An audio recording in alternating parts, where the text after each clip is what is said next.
Olá, meu nome é Omar Estel e seja muito bem-vindo à sua dose semanal de realidade.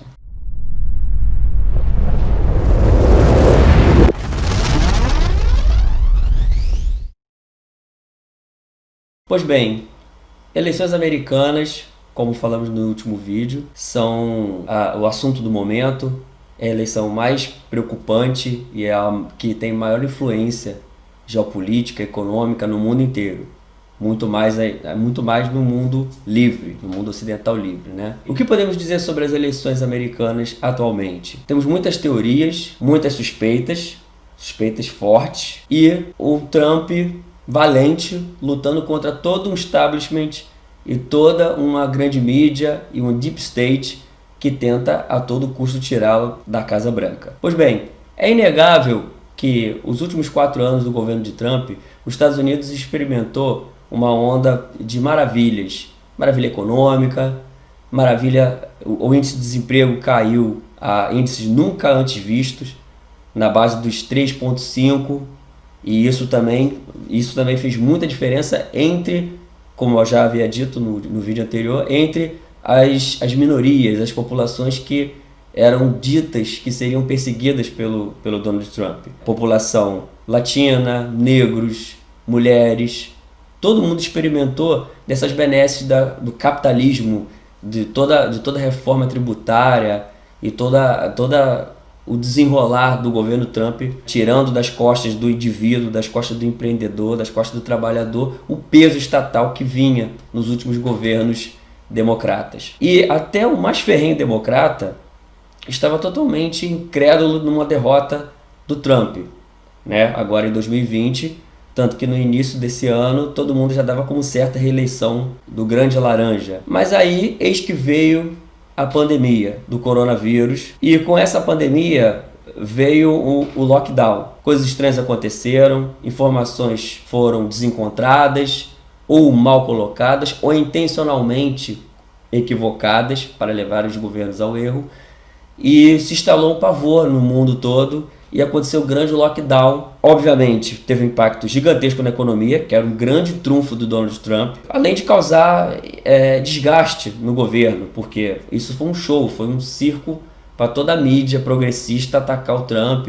O próprio ex-presidente Barack Obama chegou a cometer o absurdo de colocar todas as 300 e poucas mil mortes dos Estados Unidos nas costas do presidente, e o Biden foi na mesma pegada, né? O Trump, que não é bobo nem nada, e já vem há muito tempo denunciando uma preocupação com essa eleição, desde que a pandemia tomou seus contornos finais, ele se apressou em indicar a Amy Barrett para a Suprema Corte americana. Tudo isso, claro, debaixo dos protestos e da gritaria do Partido Democrata. Por quê? Porque qualquer coisa que aconteça nessa eleição de fraude, né, vai ser decidida na Suprema Corte. E hoje, com a sabatina já no Senado, que é de maioria republicana, já foi sabatinada e já está lá integrando a Suprema Corte, hoje em dia nós temos um 6-3 da Suprema Corte para o lado republicano, o lado conservador. Aqueles juízes conservadores que vão mais na letra da lei, que não fazem ativismo judicial, como a gente tem inclusive muito aqui no Brasil, né? Por isso que teve toda aquela ameaça do Biden, falando que se fosse eleito ia aumentar o número de juízes na Suprema Corte para poder equilibrar, colocar mais juízes progressistas lá. Então o desespero é todo por esse lado. E não vai muito longe, né? Porque tanto a estratégia de Maduro aqui do lado na Venezuela, quanto a esquerda aqui tupiniquim, tratou de fazer isso, aparelhar a sua Suprema Corte. Lá surtiu um efeito muito maior e acabou virando realmente uma ditadura socialista. Aqui, entretanto, eles morreram afogados na areia, graças a Deus. Mas isso não impediu de acontecer, por exemplo, a quem lembre, de 2014, nas eleições brasileiras, entre Dilma e Aécio, que são duas pessoas que fazem parte do establishment. Não estou aqui fazendo defesa de nenhum dos dois. Mas é inegável o que causou uma grande estranheza, que o Aécio estava ganhando a Dilma durante todo o dia e do nada a contagem dos votos parou. E você vai entender mais na frente porque eu estou falando disso. A contagem dos votos parou e ficou aquela grande expectativa.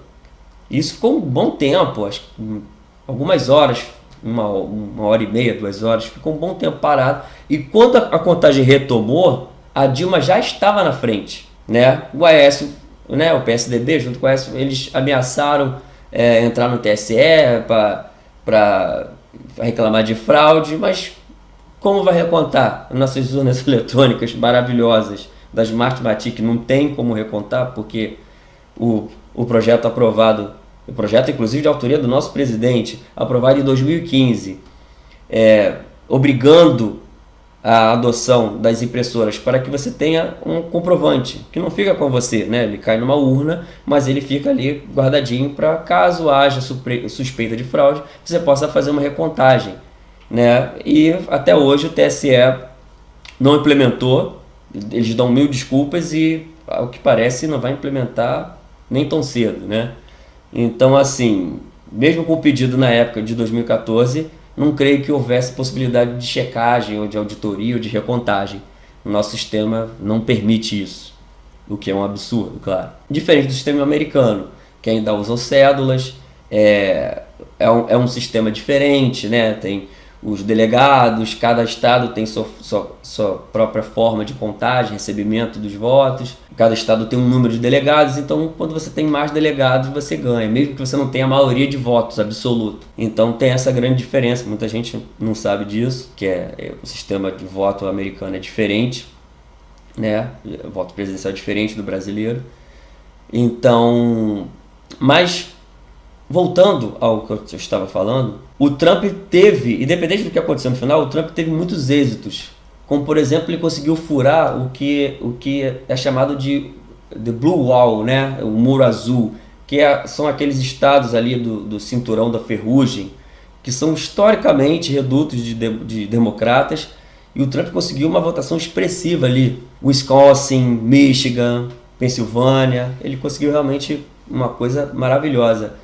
E ele teve também uma grande votação, mais ou menos por volta de 26% do voto dos negros americanos, né? Isso foi uma grande vitória. Mas é claro que ninguém vai se contentar com isso, né? Em caso de derrota, principalmente com suspeita de fraude. Então, o que está levando o Trump a fazer isso? E por que lá atrás eu falei que ele correu em indicar a Amy Barrett? Como eu falei, a pandemia atrapalhou de diversas formas, né? A eleição americana, e atrapalhou para o lado republicano, é claro, que foi usado como espantalho para poder tirar muito da força, principalmente a economia, que era o carro-chefe do Trump. Tanto que ele mudou até o discurso, ele sempre falou muito da economia, e quando a economia derrapou esse ano por causa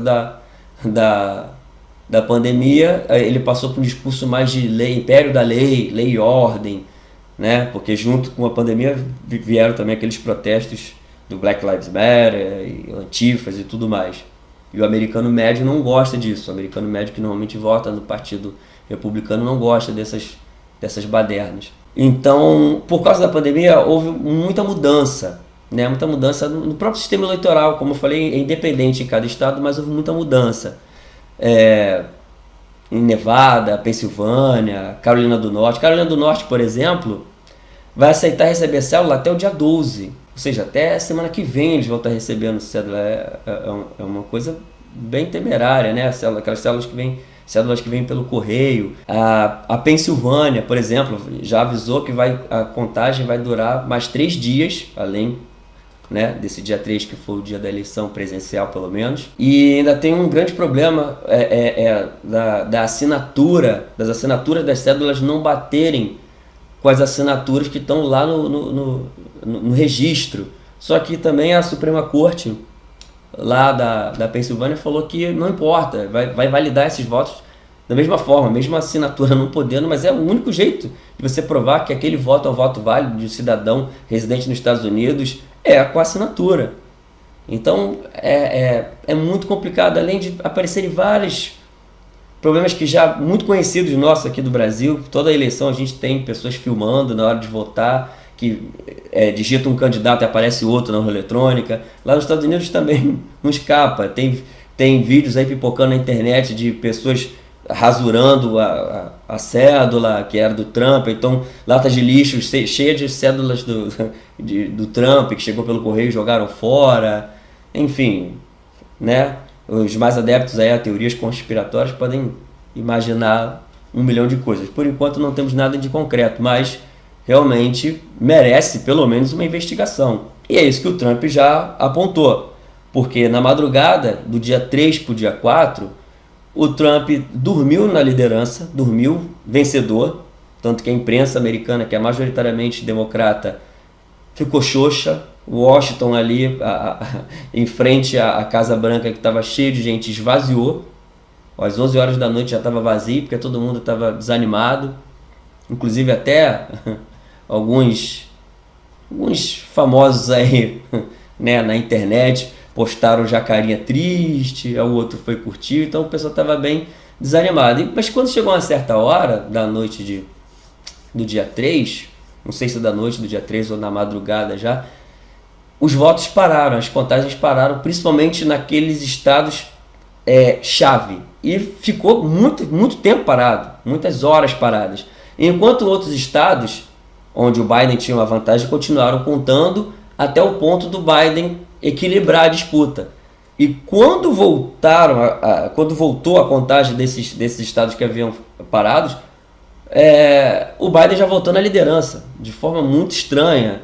Em alguns estados ele chegou a ganhar 200 mil votos e o Trump não ganhou nenhum. Qual a chance disso acontecer? É uma chance ínfima de um candidato ganhar 200 mil votos de uma hora para outra e o outro candidato não ganha nenhum. E foi isso que aconteceu. Então o Trump já começou a apontar muito para esse lado, de levar para a justiça, judicializar a questão. É claro que a mídia não vai perder tempo e já vai começar a narrativa de que o Trump, da extrema-direita, assassina, não aceita o resultado das urnas, que vai ser golpe, né, e tudo mais. Mas aí você tem uma coisa muito interessante. Por quê? Porque isso tudo está acontecendo, principalmente, como eu falei lá atrás da pandemia, muita gente está votando pelos correios, né, e isso é muito temerário, porque é o modo mais fácil de você extraviar ou você adulterar qualquer voto do que o voto presencial, né? E aí, se você for atento e lembrar se eu não me engano, da reeleição do Barack Obama em 2012, o New York Times, né, estava reclamando muito dos votos via correio, que é uma coisa que já tem muito tempo nos Estados Unidos, sempre houve, mas sempre foi uma parte mínima, sempre foi ali 15 a 20% dos votos vindo pelo correio, né? E era majoritariamente republicano esses votos. Então lá atrás, em 2012, esse jornal claramente democrata e progressista, né, criticou, falou da possibilidade de fraude e tudo mais. Como hoje a coisa mudou, hoje a maioria dos democratas vão votar via correio por causa da pandemia, né? Ninguém quer sair, quer aglomerar, então muita gente, aquele 20% lá de 2012, não chega nem perto do que é hoje, que eu não tenho ao certo esses números, mas creio que seja mais de 50% dos votos devem estar vindo pelo correio.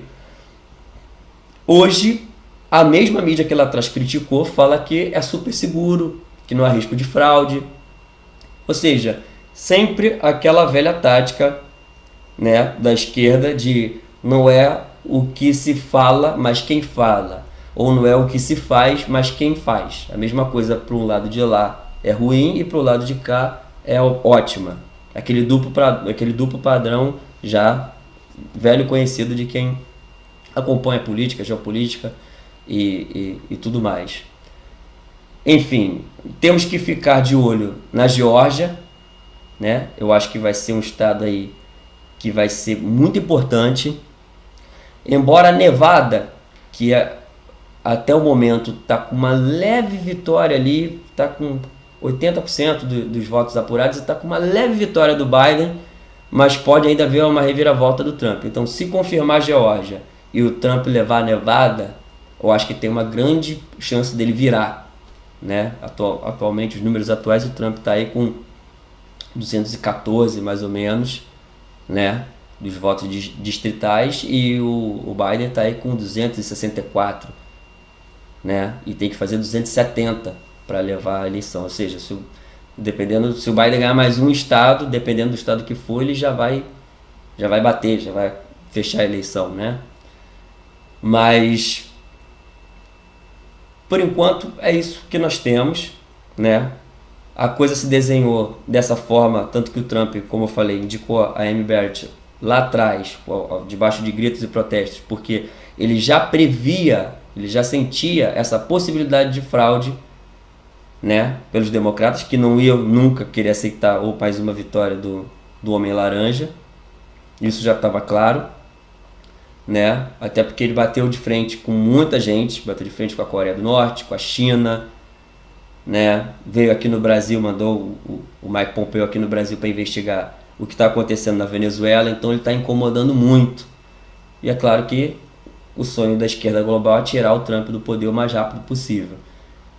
E, inclusive essa pandemia que veio da China, né, serviu muito, muito bem para isso, serviu muito bem para que eles pudessem fraudar, porque, como eu disse, as cédulas enviadas pelo correio são muito mais fraudáveis, e prevendo isso o Trump já se preparou, já se preveniu, né, formando uma maioria absoluta conservadora na Suprema Corte, para caso ele venha pedir recontagem dos votos, ele sabe que a maioria de lá vai seguir a lei, não vai fazer ativismo judicial, vai seguir a letra da lei, e se houver indícios, se houver suspeita, eles vão recontar, e creio eu que os democratas vão ter um tempo para cantar a vitória, mas eu acho que vai haver uma reviravolta grande ainda nessas eleições.